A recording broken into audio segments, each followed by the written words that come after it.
ગુજરાતીઓને પાટોડી તો ખૂબ જ ભાવતી હોય છે, પરંતુ ક્યારેક એવું બનતું હોય છે કે પાટોડી બનાવવી એ લોડાના ચણા ચાવવા જેવું કામ બની જતું હોય છે. તો હું નિપા મિસ્ત્રી આજે તમારા માટે સરસ મજાની રેસીપી એકદમ સરળ રીતે બનાવવા જઈ રહી છું. તો ચાલો મારી સાથે મારા કિચનમાં હું આજે પાટોડી કેવી રીતે બનાવવા જઈ રહી છું. સૌપ્રથમ મેં અહીંયા એક મિક્સીનો જાર લીધો. એની અંદર એક મોટો ટુકડો આપણે આદુનો લઈ લઈશું. લગભગ 1 ઇંચ જેટલો આદુનો ટુકડો છે અને 2 લીલા મરચાં છે. લીલા મરચાં તમે તમારા ટેસ્ટ પ્રમાણે પ્લસ માઇનસ કરી શકો છો. મિક્સીમાં પેસ્ટ વાટીને તૈયાર થઈ ગઈ છે. હવે એક તપેલી લઈશું અને એની અંદર આપણે ઉમેરી લઈશું પાણી. પાણી આપણે અહીંયા 1.5 કપ ઉમેરવાનું રહેશે. અને હવે આપણે એક નોનસ્ટિક પેન લઈશું. એની અંદર આપણે 1/2 કપ બેસન, રેગ્યુલર આપણે જે ચણાનો લોટ યુઝ કરતા હોય છે તે જ લોટ મેં અહીંયા લીધો છે અને એને આપણે આ રીતે ચાળી લેવાનો છે.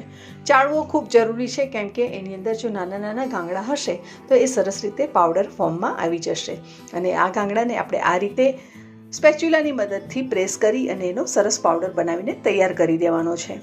તો આપણો પાવડર બનીને તૈયાર થઈ ગયો છે. તો હવે આપણે આગળનો પ્રોસેસ જોઈએ.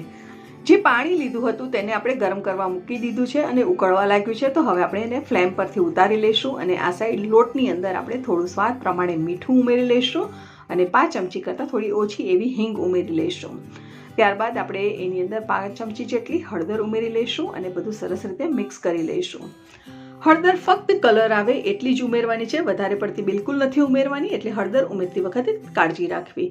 હવે આપણે આ રીતે એક ગળણી લેવાની છે. હું આ અલગ રીતે પ્રોસેસ કરી રહી છું. જો તમને ગમે તો તમે ડાયરેક્ટલી પણ કરી શકો છો.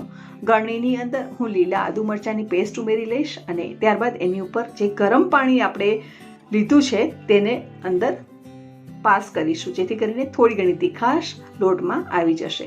તમે જો મિક્સીની અંદર પેસ્ટ વાટીને ડાયરેક્ટલી ઉમેરવા માંગતા હો તો પણ તમે અંદર ઉમેરી શકો છો. હવે આપણે હેન્ડ બીટરની મદદથી થોડું મિક્સ કરી લઈશું અને આ રીતે તો બધા લમ્સ તો તૂટવાના છે જ નહીં. તો આપણી પાસે છે બ્લેન્ડર, તો કરી લઈશું બ્લેન્ડરથી બ્લેન્ડ.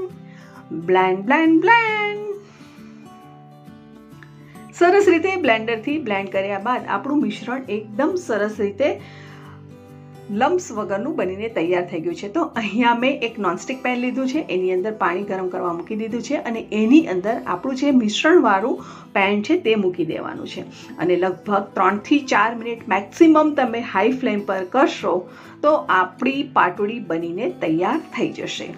ખટાશ માટે આપણે આની અંદર ઉમેરી લઈશું 1 ટીસ્પૂન જેટલું લીંબુનો રસ અને એને સરસ રીતે મિક્સ કરી લઈશું. છે ને એકદમ ઇઝી પ્રોસેસ. ના કુકરની ઝંઝટ કે ના આપણે નોનસ્ટિકની કઢાઈમાં હલાવીને હાથ દુખાવાનો કે ના ચોંટવાની ઝંઝટ. એકદમ સરળ રીતથી આ રેસીપી બનીને તૈયાર થઈ જાય છે. લગભગ આપણે 3 મિનિટ પછી ચેક કરી જોઈએ છે તો વાટકી ઉપર મેં થોડું મિશ્રણને સ્પ્રેડ કરી દીધું છે. બિલકુલ તેલ લગાડ્યું નથી, એમ જ વાટકી પર મેં આને સ્પ્રેડ કરી દીધું છે. હવે આપણે થોડુંક ઠંડુ થાય એટલે લગભગ અડધી-પોણી મિનિટ પછી ચેક કરી લઈએ તો તમે જોઈ શકો છો કે ઇઝીલી આ મિશ્રણની જે પાટોડી આપણે પાથરી છે તો ઇઝીલી ઉખડી શકે છે અને બસ આ જ રીતનું ટેક્સચર બની જાય અને ઇઝીલી પાટોડી ઉખડવા લાગે એટલે સમજવાનું કે આપણું આ મિશ્રણ બનીને તૈયાર થઈ ગયું છે. પાટોડી સ્પ્રેડ કરવા માટે રેડી છે.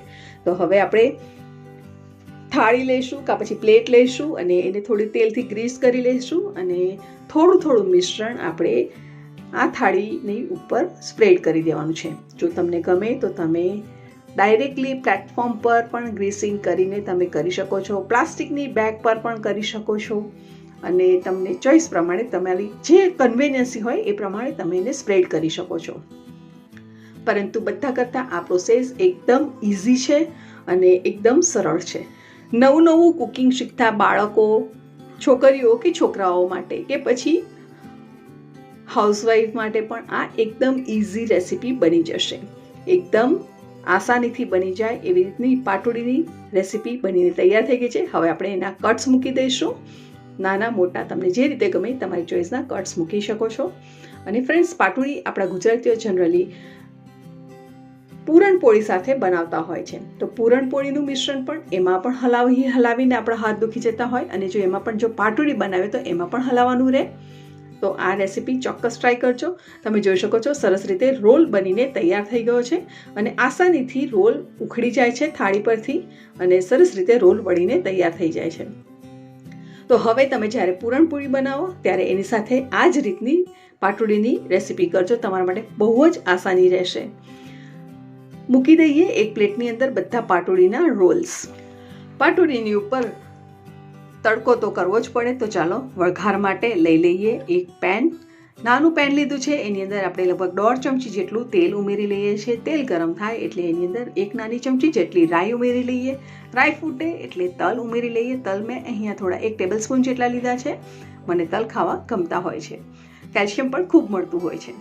હિંગ ઉમેરી લીધી અને વઘારને સરસ રીતે આ રીતે મિક્સ કરી લેવાનું, જેથી કરીને થોડું ઘણું બીજું ફૂટવાનું બાકી હોય તે સરસ રીતે ફૂટી જશે અને આ વઘારને આપણે પાટોડીની ઉપર રેડી લઈશું.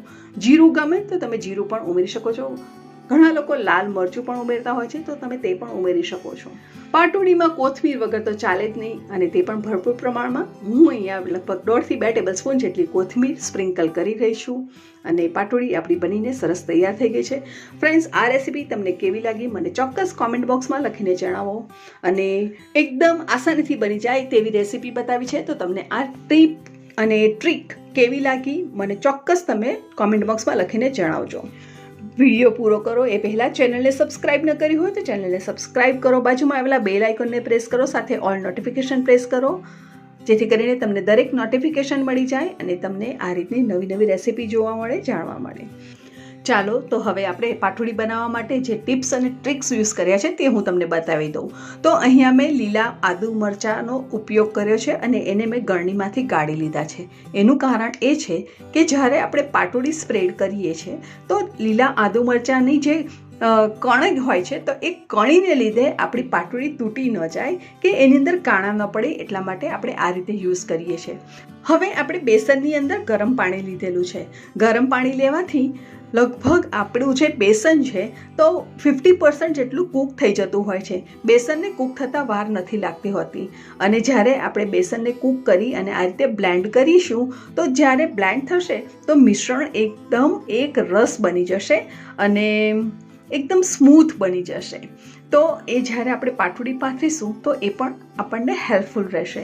એટલા માટે આપણે અહીંયા ગરમ પાણી ઉમેર્યું, જેથી કરીને કુકિંગ પ્રોસેસ ઓછો થઈ જાય અને આસાનીથી પાટોડી ઉખડે.